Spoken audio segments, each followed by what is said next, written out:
वर्ष 2009 में पुलिस ने शाइस्ता परवीन के खिलाफ 3 मुकदमे दर्ज किए, लेकिन 14 वर्षों के बाद भी इन मुकदमों में आज तक अदालत का कोई फैसला नहीं आया है।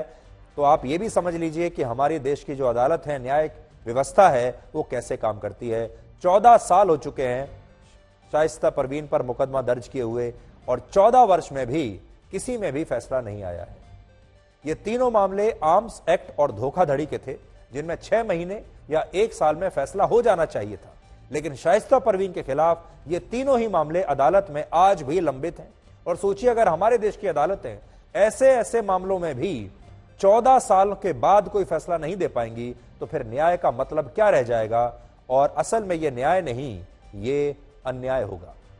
इसलिए आज हमारे देश की न्यायिक व्यवस्था से भी यह पूछना चाहिए, और इन 14 वर्षों में उन अदालतों में जो जज आए और गए, उनसे भी ये पूछा जाना चाहिए, उनकी जवाबदेही तय होनी चाहिए कि उन्होंने 14 वर्षों में इन मुकदमों का किया क्या, ये स्लो मोशन में कैसे चल रहे हैं। क्या ये सवाल हमारे देश की न्यायिक व्यवस्था से, अदालतों से, जजों से कोई नहीं करेगा? क्या ऐसे ही चलता रहेगा? वर्ष 2019 तक शाइस्ता परवीन बहुत लो प्रोफाइल थी, किसी को ज्यादा उनके बारे में पता नहीं था, और उसे अतीक अहमद के साथ किसी राजनीतिक या सार्वजनिक कार्यक्रम में भी देखा नहीं जाता था। लेकिन तब तक उसे और उसके परिवार को यही लगता था कि अतीक अहमद का थोड़ा मुश्किल समय चल रहा है, यानी अतीक अहमद के बुरे दिन शुरू हो गए हैं। लेकिन यह समय भी समय के साथ साथ बदल जाएगा, ऐसी उन्हें उम्मीद थी कि अच्छे दिन फिर से आएंगे, लेकिन अच्छे दिन आए नहीं। असल में अतीक अहमद ने अपना आखिरी चुनाव वर्ष 2004 में जीता था, लेकिन उसके बाद वो दोबारा से कोई चुनाव नहीं जीत पाया। तो आपके लिए नोट करने वाली बात यह है कि आखिरी चुनाव उसने 2004 में जीता था लोकसभा का, फिर वो कोई चुनाव नहीं जीता। वर्ष 2009 में अतीक अहमद अपना दल नामक पार्टी में शामिल हो गया और तब उसने प्रतापगढ़ लोकसभा सीट से चुनाव लड़ा, लेकिन इस चुनाव में भी वो 60,000 वोटों से हार गया।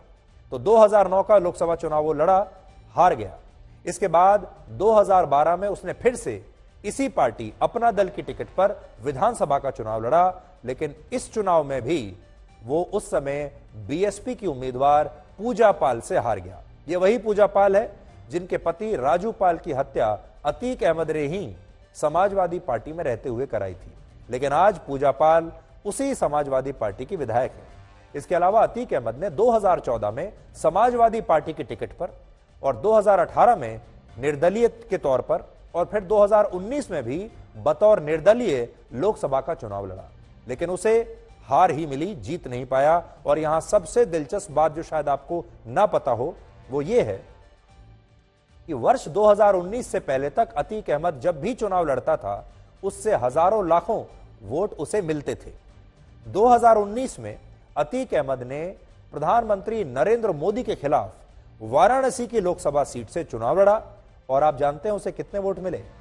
प्रधानमंत्री मोदी के खिलाफ वो चुनाव लड़ा 2019 में और उसे सिर्फ 855 वोट मिले थे। सोचिए, 855 वोट उसे वाराणसी लोकसभा सीट पर मिले थे प्रधानमंत्री मोदी के खिलाफ जब वो चुनाव लड़ा, जिससे यह पता चलता है कि 2014 के बाद कैसे भारत के वोटर्स की सोच लगातार बदली, भारत में कैसे बदलाव आया, वोटर्स की सोच भी बदली और अब लोग माफिया से डर कर उन्हें वोट नहीं देते।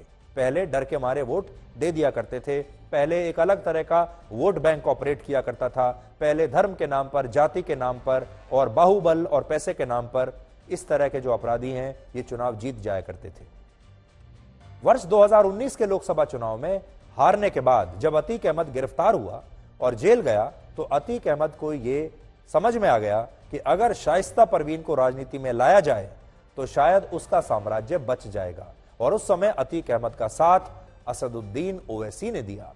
शाइस्ता परवीन जिस पार्टी में पहली बार सक्रिय रूप से शामिल हुई वो पार्टी ओवैसी की ही पार्टी थी। तस्वीरें आप देख लीजिए, ओवैसी और शाइस्ता परवीन एक साथ। और ओवैसी ने तब कहा था कि वो अतीक अहमद को उत्तर प्रदेश के विधानसभा चुनाव में 3 टिकट देगा, जिसमें एक टिकट पर उसकी पत्नी चुनाव लड़ेगी, एक टिकट पर खुद अतीक अहमद चुनाव लड़ेगा और एक टिकट पर उसका बेटा चुनाव लड़ेगा। यानी असदुद्दीन ओवैसी ने अतीक अहमद के परिवार को 3 टिकट दिए, अतीक अहमद, पत्नी और बेटे के लिए। लेकिन उत्तर प्रदेश की सरकार ने अतीक अहमद के खिलाफ इतनी बड़ी जांच बैठा दी कि वो ये चुनाव लड़ ही नहीं पाया। लेकिन इस दौरान शाइस्ता परवीन अतीक अहमद का पूरा गैंग संभाल भी रही थी, चला भी रही थी, और इसी साल वो मायावती की पार्टी में शामिल हो गई। इसी साल मतलब 2023 में, जिसने मायावती ने उसे मेयर के चुनाव के लिए अपना उम्मीदवार बनाया। लेकिन बाद में काफी आलोचना होने के बाद मायावती ने शाइस्ता परवीन का यह टिकट रद्द कर दिया। तो अतीक अहमद को यह बात समझ में आ गई थी कि शाइस्ता परवीन को अगर सामने रखा जाए तो यह बहुत ही जबरदस्त कॉम्बिनेशन है। कॉम्बिनेशन क्या है? शाइस्ता परवीन एक महिला है, ऊपर से मुसलमान है, और एक मुस्लिम महिला के तौर पर अगर वो चुनाव लड़ती है या उसे लोगों के सामने सार्वजनिक जीवन में लाया जाता है तो ये एक ऐसा कॉम्बिनेशन होगा जिसके चांस राजनीति में बहुत अच्छे हैं। आज बहुत सारे लोग ये भी पूछ रहे हैं कि यूपी पुलिस बेवजह उमेश पाल हत्याकांड में शाइस्ता परवीन को फंसा रही है, जबकि ये सच नहीं है। सच ये है कि अगर शाइस्ता परवीन ना होती तो अतीक अहमद जेल के अंदर से उमेश पाल की हत्या करवा ही नहीं सकता था।